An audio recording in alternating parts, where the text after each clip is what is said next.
Mama, Ano? practice kami sayaw, project namin. Wala daw break pag di sumama. Sige, mag-ingat ka. Slay, ate ko. Habog bagong member ng Bini. Baka buni. Goofy!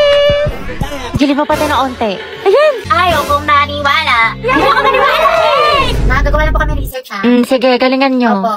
Uy, tara naman, teligo na tayo. 1, 2, 3. Wait, wag mo kayo tatag dyan, ha? Hala, bakit naman? Wala, sabi ko kasi kay mama, may research tayo. Puta ka! Taray ng research na kapag dagat. Pasok na po ako, ha? Oo, anak. Diba online class lang kayo ngayon? Ano kasi, ma? Exam namin ngayon. Oo, sabi ni ma'am face-to-face na lang daw para mabantayin niya daw kami ng maayos. Ganun ba? Okay, ingat ka. Umahalal na rin sa'yo, ba't ka naka-uniform? Baliw, sabi ko kasi may pasok ako.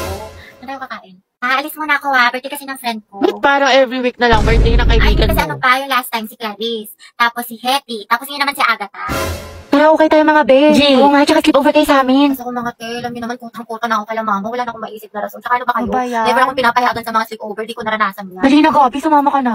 Sige, basta ipaalam niyo ko. Galingan niyo, ha? Good luck. Buti, Gabi, nakasama ka sa gala. Ano sinabi mo? Wala, sabi ko alis lang tayo. Wow, himala. Ano sabi ni mama hanggang alas 5 lang daw. Wala, may curfew. Disney Princess yarn. Ang sarap ni ate. Pak. Ay, tumatawag yung mama mo. Talaga? Yung ma. Gusto mo dalhin ko na lahat ng mga gamit mo dyan? 6:30 na. Lagot ka talaga sa akin pag uwi mo. Umuwi ka na. Kasi ba mahal na kwento ko nga kasi sa'yo na parang wait ka na nag-text si Hetty. Pumunta dito si tita sa bahay. Sabi na dito ka daw tatambay. Kaya ka di mo sinabi sa akin, lagot ka. Asan ka na daw?